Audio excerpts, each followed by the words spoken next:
It is 1 o'clock. Welcome back in. This is Three Man Front on Jocks Reaction Monday. Spent a lot of time today kind of previewing Thursday's, not Fiesta Bowl, my goodness. Listen to me. Rose Bowl. Weather would be better if I they were had playing the Tostitos Fiesta. on my mind. Did you? No, not really.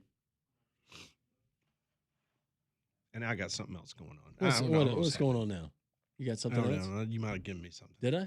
I don't know. You see the folks walking in? Beautiful, Protective right now. Protective Stadium, getting ready for the incredible.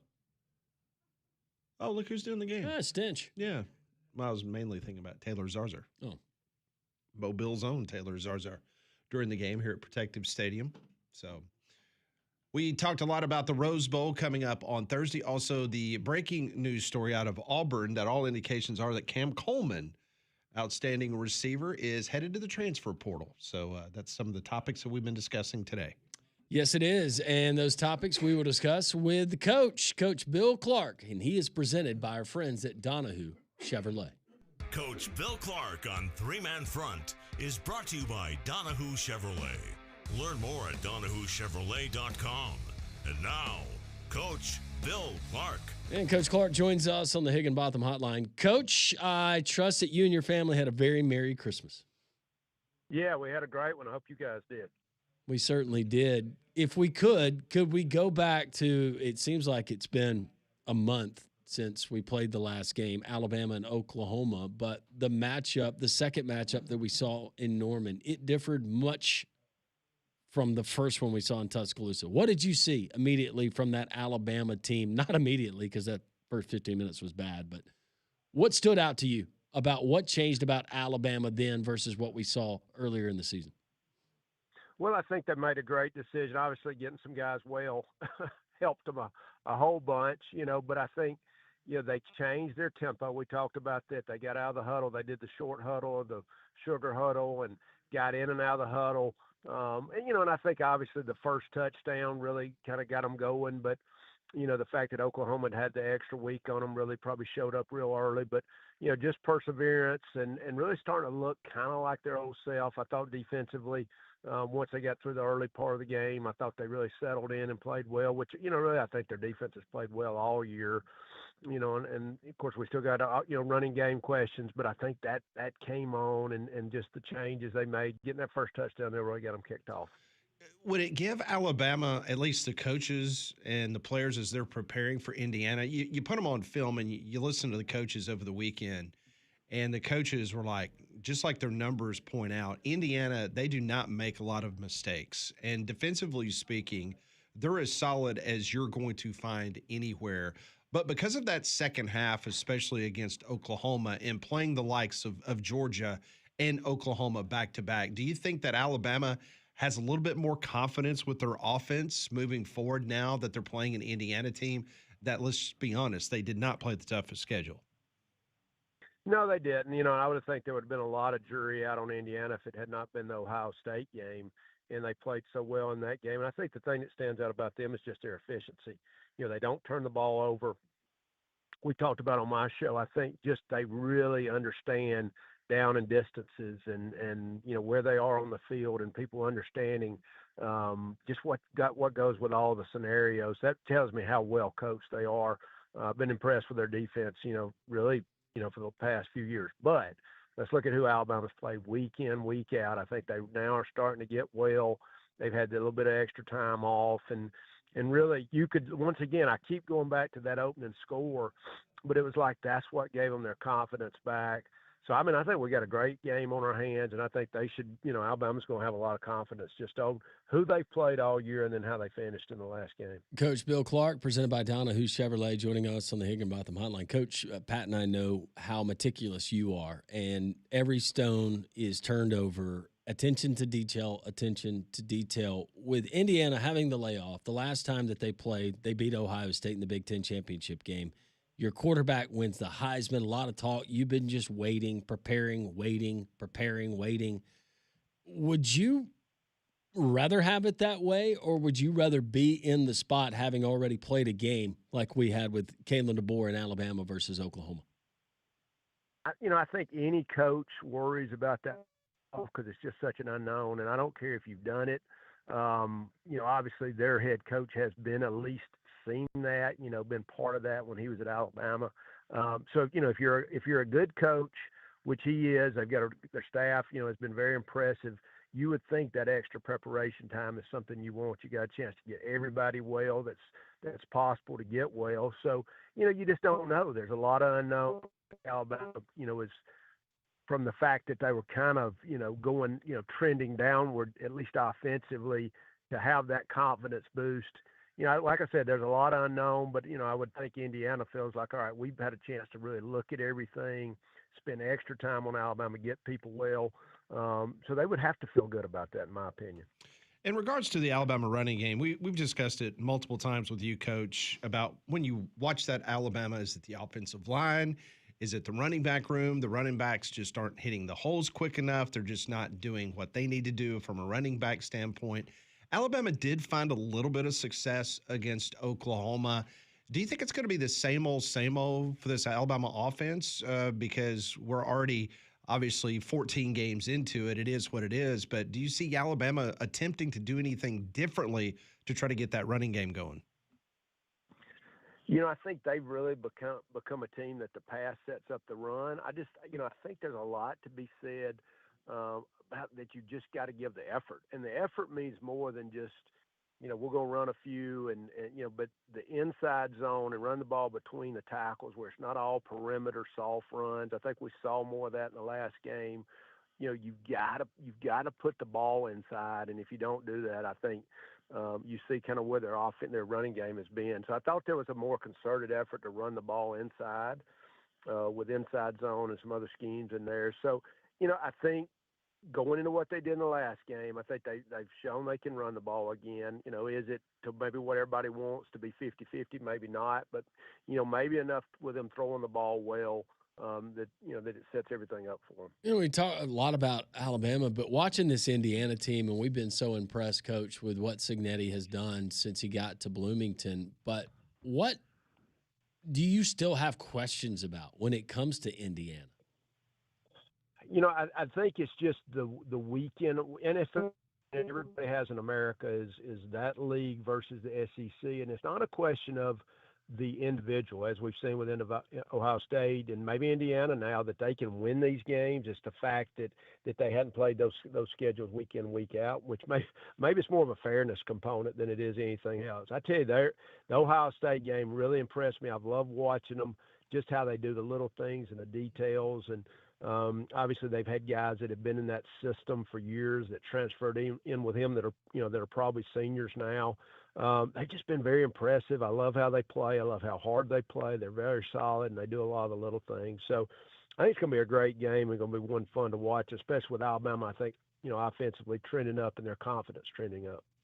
Coach Bill Clark joins us here on the program, The Bill Clark Show, obviously sponsored by some great folks like Donahue Chevrolet, also Smart Bank, and of course, we've got Webb Concrete Services, building supplies that do a great job as well. All right, Coach, so maybe not a prediction, but as you see this game kind of playing out on Thursday, how do you see this ending up for Alabama? You think they are able to punch their ticket, get enough done, and move on to the next round? Gosh, that's a great question. I would have said no. I would have probably was kind of leaning toward Oklahoma in the last game, even though once again it's the beating somebody twice scenario that always seems to turn where the team that doesn't, that just got beat ends up finding a way to win. I think Alabama getting some folks healthy. They're going to be right there. I think it's going to come down to a final possession. It's hard to pick against Indiana right now, though. Coach, I want to ask you this before we let you go. We did have the breaking news that Cam Coleman, Auburn's talented wide receiver, there's a report that he intends to enter the transfer portal. You look at a talent like that, and you're still very plugged in when it comes to NIL and these coaching staffs. What would be your guess, the starting dollar amount from, let's just say, another elite program for the services of Cam Coleman for 1 year of football? What do you think that dollar amount, just guessing, looks like? Yeah, I think you've got obviously talking north of $1 million. This guy is. Is he not maybe the number one receiver in the country? It's there's no telling. I mean, when you start talking about building a program around a receiver, that's the kind of guy you're looking at, and I'm sure that's what this is about. You know, they've done the research, they've looked around. You got to think there was a big number thrown at him by Auburn, so there's no telling what that number is. I may, obviously being way under. If you just said what's the going rate on receivers, but when you start talking about maybe the best receiver in the country, I mean, what is that number worth? And I would imagine what, 3 million, maybe. That's what I was going to ask Coach. I was going to take another notable wide receiver and then Cam Coleman and say, what would you pay for this guy and what would you pay for that guy, and get the answer. But I'm not going to do that to the other guy. Yeah, I mean, me throwing out a number tells you how much I know. I mean, I just know as far as talent, whatever the going rate for one of the best players in the country, for sure the best player at his position. I mean, who's better than him and what he's done? So yeah, I think 3 million that sounds right. Do you think Kirby and Georgia would pay that? I think anybody that's got the funds that especially when you see what he's done and can fit them in. I was at Georgia last year when they were debating how much to spend on running backs. And the one thing about Georgia, I know he's going to keep it balanced out as best he can, based on the resource he has, and not, because he believes in D linemen. And, I know Coach Bobo was talking about, we got to spend more on a running back, and was laughing with me, because they're going to be balanced. There's somebody out there willing to break the bank. It may not be Georgia, but there's somebody willing to do it. Coach, in regards to the transfer portal opening up on Friday, how much angst would you have had if you were still coaching right now, knowing that date was coming up? I'm sure most of the hay is going to be in the barn, whether some of these guys, whether they're going to jump in the portal or not. But just from a coaching standpoint, how much angst would you have had if you'd still been in the helm there? Yeah, there's no sleeping. I mean, you just the unknown is, as I've said many times. I've had so many coaches they used to love to hear from their players, and then it was like, oh Lord, here's a player calling me, he's leaving, he needs more money, it's turned into that. Who's going to get a hold of him? I think he's good. I think he's here to stay. But I think we talked about on my show, it's just the sadness of knowing how many players have told you they're going to be there, and it's just not true. And it's somebody has not got to them or what. So there's just going to be a lot of lack of sleep and just the unknown. And of course the grass is always greener. So this guy, of course, numbers are numbers. I understand that, but there's also just the I'm willing to go out there and look. So then you got to in turn go get somebody. So it just ends up being a lot of trade-offs. Coach, Michigan has found their new head football coach, Kyle Whittingham, a guy that we've talked about over the years on the show, is a guy that we really respect, and coming from Utah at 66 years old, he takes away that program. From what you know about Kyle Whittingham and given the current state of what we know about that Michigan football program, what do you think about the hire? Yeah, a good friend of mine, John Neal, who coached with me for 2 years at UAB, and Kyle and him had played together. Always spoke very highly of him. I got to go on an Under Armour trip with him, and just, what you see is what you get. That defensive mentality, that toughness. I think that's what Michigan wanted and got. I mean, obviously, Coach Monken, who I thought might get the job, who I think a lot of, tells you a lot about Whittingham. But I was laughing, I heard this morning from another coach that I think he'd heard he had slept 4 hours in 3 days. And I'm like, yeah, welcome to the world of taking over a program, when you've had all those years with all the, solidity and years of your own program. And now here you are and guys leaving and all that. So welcome to that world. He may be thinking twice about what he did now. Yeah, something tells me it was easier to get lost and to hide in Salt Lake City than it will be in Ann Arbor, Michigan, with those expectations. Absolutely. Yes. Well, speaking of expectations, Coach, we always tell our friends about Donahue Chevrolet, and whether it's professional or personal, like you and I, we've purchased Donahue autos over the past, and you're going to get just great customer service first and foremost. You're going to deal with good people.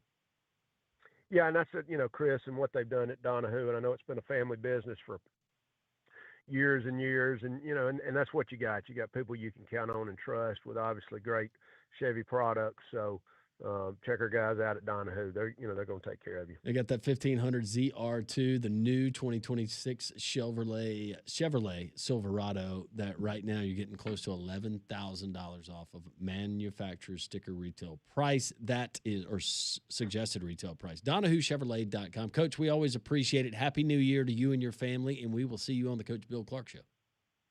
Yeah, thank you. Happy New Year's to everybody.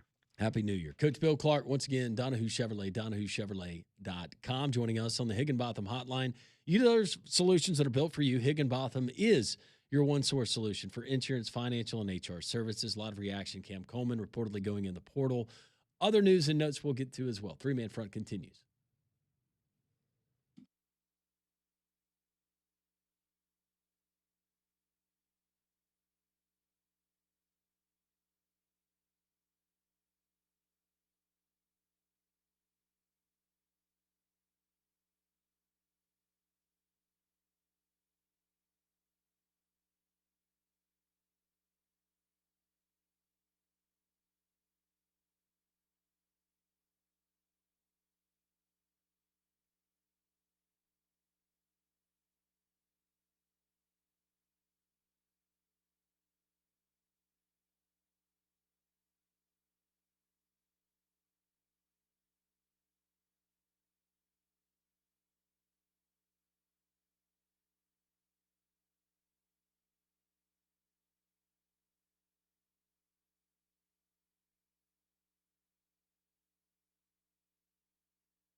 It is 1:20 here on Reaction Monday, 1-800-239-WJOX. They're underway at Protective Stadium.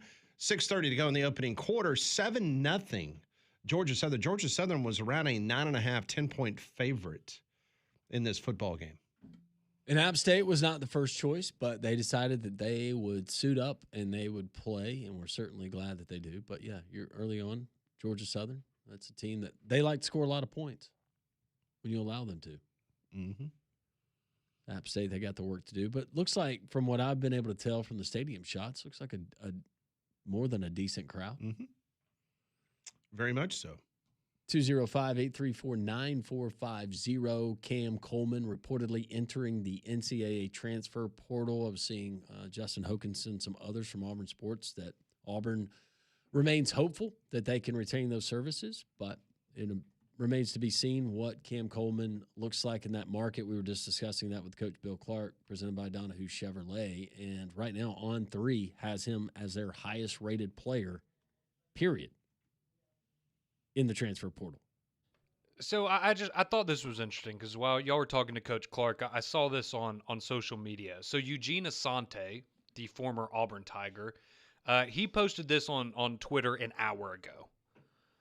He said, quote, "I turned down $400,000 in the portal in 2023 to come back to Auburn because I prayed to God if a coach gave me a chance to play that I would honor him with my actions and words. Ain't no more loyalty. I ain't even speak on Cam. He gave his all for Auburn, but half of them guys leaving because it's the latest trend." There you go. Just thought that was interesting perspective Yeah. from somebody that was dealing with these very situations a year or two ago. Well, we got Drake, who's a listener, who's a big Florida fan. They just got John Summerall, and they're losing key players. There will be other teams that are still in the college football playoff that will lose key players, that their fans go, why? Why did he want to leave? Why did we let him leave? It's a numbers game. And what's the end goal? When's the last time you heard a player say, I went there because, well, they don't say it's because of the money. But do players still want to go and first priority would be play for a championship program? Now, a lot of times if you go and play for a championship program, then money naturally is going to coincide with that. Mm-hmm. But how important is that to a lot of these guys?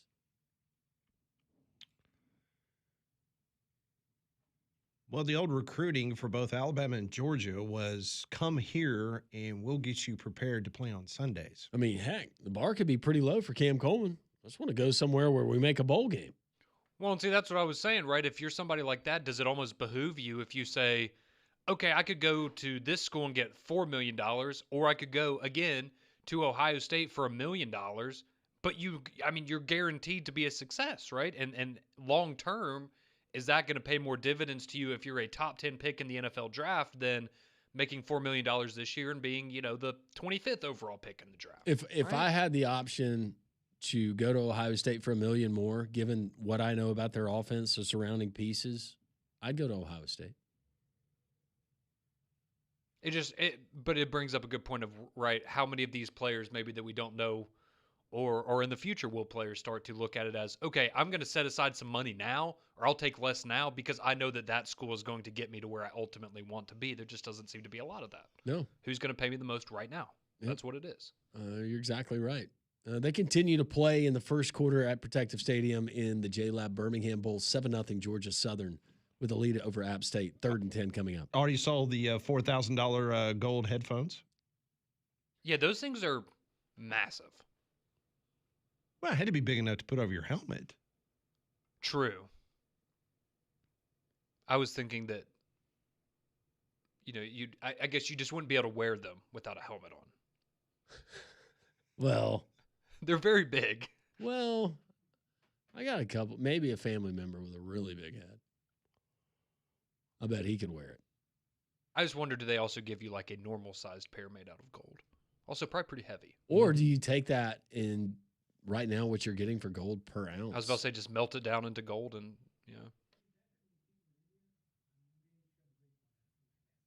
that's what I'd be doing. Yeah, this is a 35-yard field goal attempt by App State.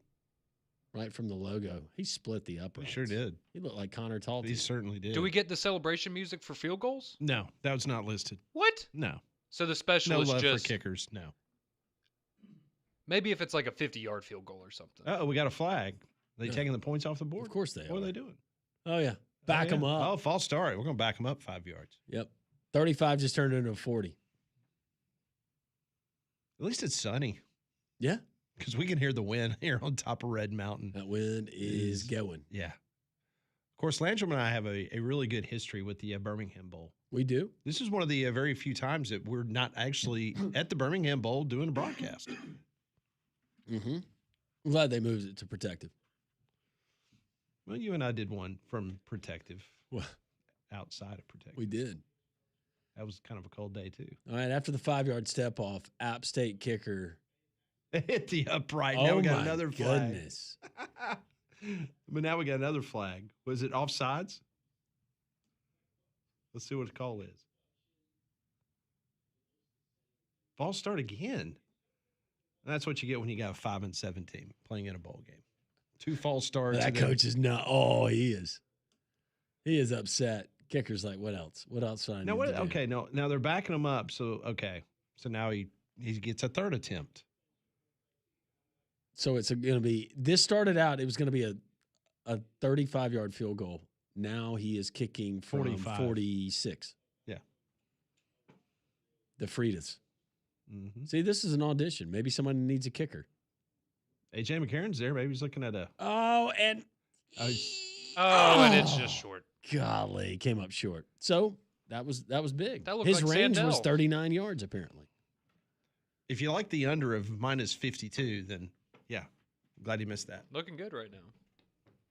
Do you know somebody that is a fan of that? Mm-hmm. Okay. I do. All right, when we come back, we're going to do some Pat Ponders. We'll check Pat's temperature. We'll do that next on 3-Man Front.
It is 1:32 on this Reaction Monday. The Birmingham Bowl in action. 2 minutes and 4 seconds to go in the opening quarter. It is 7-0 Georgia Southern taking on the 5-7 App State Mountaineers. You know, water does not need an invitation. It can find its way into your crawl space, bringing around mold, mildew, pests, and wood rot. But APS, they have the solution for you, the APS Crawl Space Encapsulation System. It seals out the moisture, blocks the pests, and can even help reduce your energy bills. And with added protection, your crawl space becomes usable, valuable storage space. So give APS a call at 205-951-9717 or simply go to visit, or you need to go to their website, which is alabamaprofessional.com. APS has been protecting Alabama homeowners since 1977. That's APS, 205-951-9717. He asks questions we try to answer. This is a segment that we call Pat Ponders. I want to know what you're thinking. Tell me what's on your mind. It's time for Pat Ponders. Brought to you by Courtesy GMC out in Trussville. Hopefully, you'll take advantage of the New Year sales event going on right now at Courtesy GMC. Visit their online inventory at courtesybirmingham.com. Question number 1. If Alabama had not made the CFP, would Kalen DeBoer be the current head coach at Alabama? I didn't ask if he'd be fired. I just simply asked if he would be the head coach at Alabama. You know what?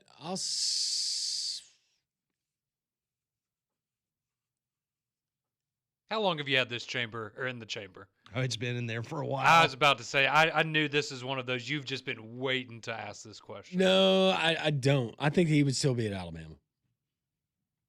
Even given with Michigan and that job opening, I just could not see him.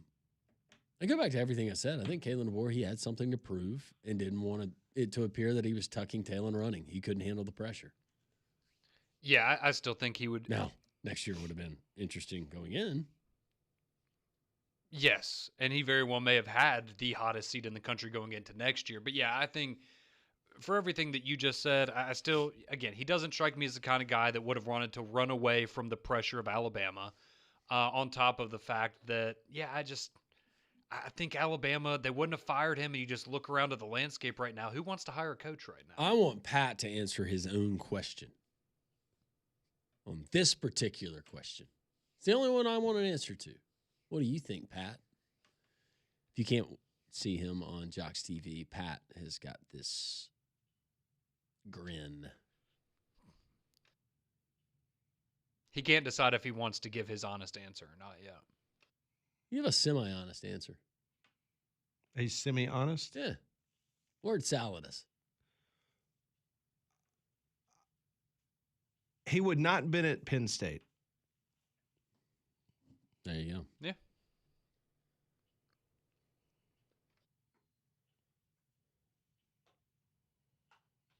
So you think like 60% chance for the other one then?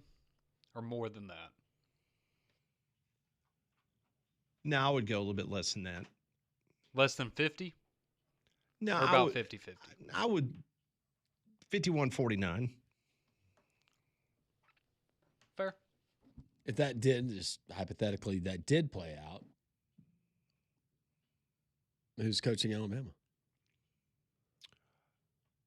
I think the two names that you'd have heard most prevalently at the beginning would have been Glenn Schumann and Tommy Rees. We're behind you, Glenn. Oh, yeah. Isn't it great it worked out the way that it did then? But it did not happen the way that the Penn State or the Michigan people said it was going to. There's always next year. I think there was a lot more. And Sioux Falls opens up. That's right. To me, there was more smoke From their side. in the Michigan Yeah. situation than there The was Penn Penn State. Oh, Well, absolutely. you can imagine the Absolutely. Michigan folks, they wanted to concentrate on anything that did not involve an arrest report. But I mean, let's face it. I mean, you went and hired a 66-year-old coach who was forced out at Utah to retire. And there wasn't a lot of people that were lined up to go work for Michigan based on the current scandals. When they had the clip of Biff Poggi when they were talking to him, and he's like, well, there's definitely going to be a culture change. And I don't blame him for doing it, but he's talking like he's got ownership in the program. And I'm thinking, if Michigan goes and hires Biff Poggi, that should tell everyone anything they need to know about what hasn't been reported or uncovered within that athletic department. Very Now much you get so. a guy who had already named his replacement, had been eyeing retirement, that goes and takes that job at 66. I think it tells you a lot. And I respect Kyle Whittingham. Question number 2. So Lane Kiffin went to the LSU bowl game on Saturday, took some pics on the sideline, did an interview on ESPN, then he bolted. He didn't stay for the majority of the game, and he was slammed on social media for his early departure. Is the criticism, in your opinion, towards Kiffin warranted for him not hanging out longer at his new team's game? Well, when you leave your team that you were with early to go and take another job, I think it's a bad look. Now, how many of those guys are still going to be there? But just given what had just happened, I think it would have served him better to stay for the entire game. Well, okay, so here's the thought process if I'm an LSU fan. If I'm watching that game and how it ultimately ended, I'm going, thank God he left early so that he can build our team so that we don't lose a game like that. Well, first off, you shouldn't be playing in that bowl game anyways. That's below what you should be expectation-wise for LSU. So from that standpoint, I'm glad you're leaving early because you're going to the office, you're going to work, you're putting together a staff, you're putting together a roster. However, it's also Lane Kiffin. So do we really think that's what he was doing on his Saturday night? I don't know. But from that standpoint, yeah, I'm like, yeah, get out Where of was there. that game? Where was that? Houston. Houston. Go build our team for next year, Lane. It was interesting because during the interview that he had with Cole and Tom Hart, they were asking his opinion about Ole Miss. They weren't trying to get him in any type of situation. And he stopped short of complimenting Trinidad Chambliss. And then because he started saying, well, I really can't say anything because it would be viewed as tampering. And then, of course, the Ole Miss people had a lot of fun on social media because one of the other statements that he had during this interview with Cole and Tom was when he was discussing the transfer portal and how much has changed and kind of taking shots at the transfer portal. And the Ole Miss people are like going, Wait a minute. What? wait a second. Hold up. Uh-huh. This is what you did for 6 years. Well, I saw him say something about how he wants to build the roster around recruiting in Louisiana or how that's going to be very important to him. And Yeah, that was the other thing that really irritated some of the Ole Miss people because he said that not one single player on their current roster was from the state of Mississippi. That none of them were high school talent from Mississippi. That set real well too. Where are the Ole Miss people? Have they been able to move on emotionally yet, or they're just distracted right now? No, I think they have until you see crap like that on TV the other night. I don't blame them for being fired up. I'd be upset too. I'd let him hear it when they return to Oxford next season. I don't think you have anything to worry about there. That is going to probably be one of the most sought after tickets in the Southeastern Conference next year. Extra security? I'm sure. I mean, listen, it will be just like what Lane created some bogus story about being run off the road on his way to the airport in Oxford, which did not happen. He's going to come up and create this narrative that you probably had deer hunters sitting in tree stands, you know, hoping to get a good view of Lane Kiffin on his way to the game. did y'all see the Ole Miss fan that for Christmas they posted on Twitter? They got like the Lane Kiffin starter pack, and it was like all the things that they'll need when Lane Whoa. Kiffin comes back to Oxford next year. And it was like a golf ball, a bottle of mustard, Hot yoga mat, yeah, like just all of the. It was very funny, essential oils. very funny. Mm, I just hate it for Lane. I'm sure he's really struggling right now. yeah. You see the yoga studio picture he put up over the weekend? Yeah, he said it was a family member. Mm. Even though there were like 4 of them in the picture. But Teach I their did. own. I did see where the yoga instructor in Oxford had posted something on social media, literally like a day or two after he left, and basically it was taking a shot about how like nobody in her class was now criticizing the music that they were playing. That would be just like Lane to criticize. So it was There's pretty. not enough Taylor Swift. It was pretty funny because I mean they were just like, yeah, imagine that. I'm running a class now, and I don't have that one particular student that is giving me heck about the music we're playing. I bet the other people in his class were glad he left. Yeah. All right, next question. Yeah. Well, now that he's the head coach at LSU, Well, not from that I standpoint. bet they thought it but- was pretty cool when they were showing up on Monday morning and he's strolling in 10 minutes late. Yeah. They can't start on time. I wonder if they ever had to move the day for him. Or the fact that folks started showing up like that writer in Jackson, Well, that's what I was going to say. There's like Mississippi. random reporters that are showing up for hot yoga. Yeah. Who is it Spirit Ben? How's Spirit Ben doing? Oh, the young- ho guy? The youngster that Lane chewed out Yeah, and then the- had to the ho, ho, apologize. ho Yeah, guy. the ho guy. Yeah, I think he's good. He's good. Yeah. I think Lane showed up in his DMs again. Yeah, kind of like they were like both making fun of something. Yeah, it was a good. It was Oh, a good, like it was a- after that incident yes, happened? yes, Like days yeah, after? Yeah, they had communicated again. Oh, that's nice. Yeah, and it was a good back and forth. It wasn't ugly or anything. I want to see a feature on that yoga studio that we see next year. Now, I will tell you this, and I don't know if you saw it, but over the holidays, Archie Manning was doing plenty of cameos. Mhm. And let's just say that the Manning family pretty happy that Lane Kiffin is no longer in Oxford. Who is the most upset that Lane Kiffin is no longer in Oxford? Probably the co-eds.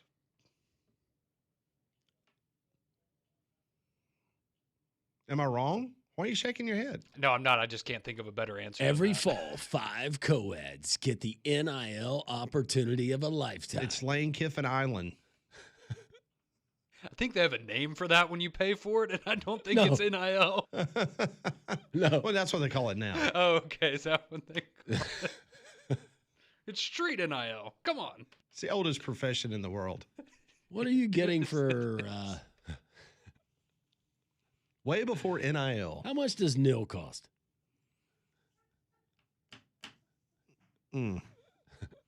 Haven't y'all missed this segment? Yes. I have, yeah.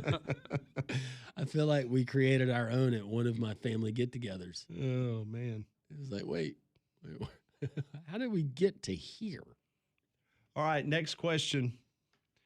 Which of these things, if I told you last Christmas that these would happen by this Christmas, would have shocked you the most?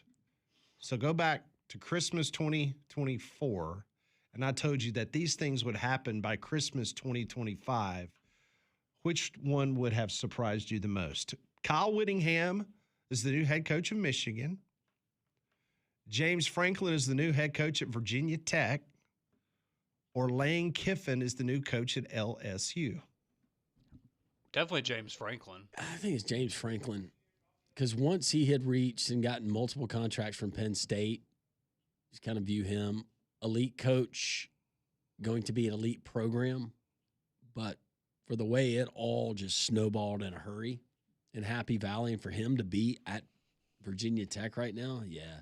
I think this was the first time, or at least in the last handful of years while he's been there, like I actually kind of bought into it this year. Not that they were maybe number one, but they were a surefire playoff team. 'Cause, I mean, You saw what they had coming back. they were so close to playing for a national title last year. Surely they're going to be able to go 10-2. So yeah, it'd be James Franklin because I would have thought there would be.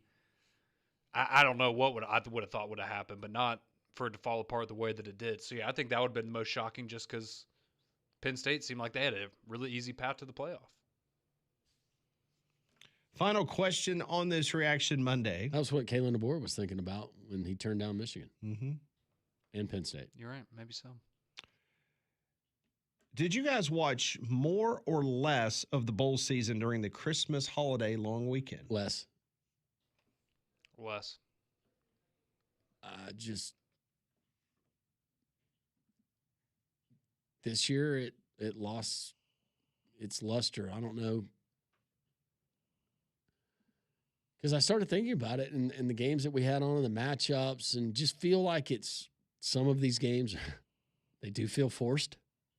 Well, that was kind of that was what my dad and we were kind of joking about that the day after Christmas when, like, well, there's not really a lot to do. Let's see what's on. And, you're watching, I forgot who was Minnesota playing in that game, New Mexico or somebody like that. And it was just like, this is fine. It's fine. It was on at the party, and we watched. And yeah, it's fine. It's sporadically. Football. But I'm not. No. Like, it was fine. Weren't dialed in. No, but like I said, on Saturday night, like the BYU Georgia, like that was a good game. I sat down and watched most of that and enjoyed it. But I mean, for the most part, if it was on in the background. Well, and if these were bowl games to start this season, I'd be dialed in for 98% of them. Yeah. But now that we've just digested a season, you got partial rosters. You got coaches who aren't there anymore. You got 5 and 7s. I was about to say, you're watching a bunch of backups. And this is the equivalent to we're towards the end of our season, and we've been covering Alabama, Auburn, UAB, the SEC, college football all season long. And then Pat loves the MAC. But then on a Tuesday night, I get Bowling Green and Buffalo.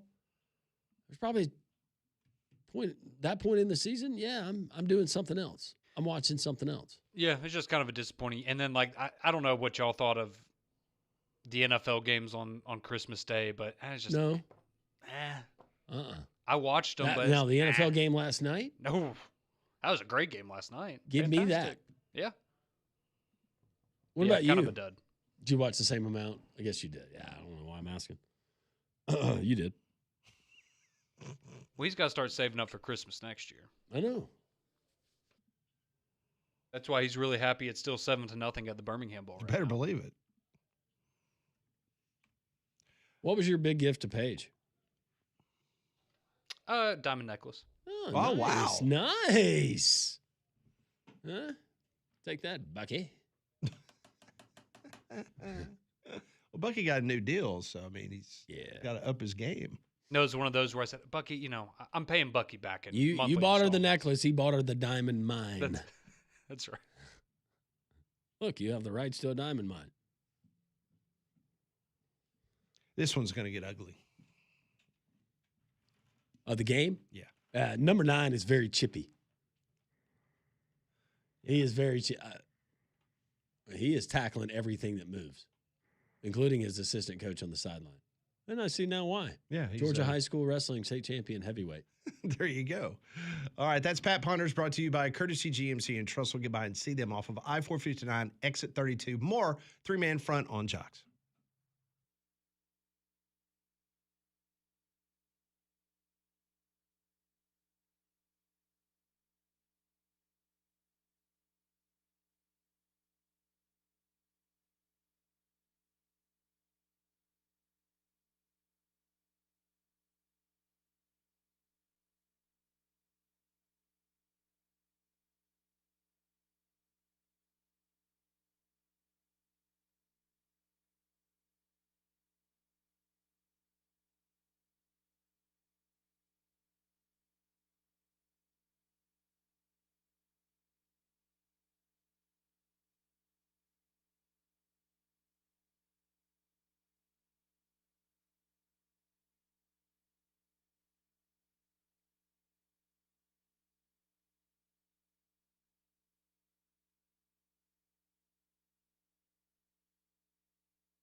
It's 154. Appreciate everybody tuning us in live right after Christmas. We'll be live at Social Taco tomorrow. Hope you'll stop by and see us. We'll be there from 10 until 2. We will be off Wednesday and Thursday for New Year's Eve and New Year's Day. The college football playoff, the bowls will be played right here on Jocks, so you can listen to all of the quarterfinal action right here on Jocks. And then we'll be back on Friday. We will have a Reaction Friday as either Alabama will have punched their ticket to the semifinals or Alabama's season will come to a close with a loss to Indiana. So we'll have a lot to go over. And on top of that, the transfer portal, Landrum, will be open for business on Friday. Yep. There will be all kinds of rumors surrounding the likes of Malcolm Simmons, Cam Coleman, potentially others. Maybe from a squad that just competed the night before. Conrad? Yeah, Indiana players will be able to get in the portal on Friday. Is that it? That's going to do it for us. We appreciate Mike Rodak, AJ McCarron, and the coach, Bill Clark. And we appreciate all of you. God is great. We'll see you at Social Taco on Tuesday. Have a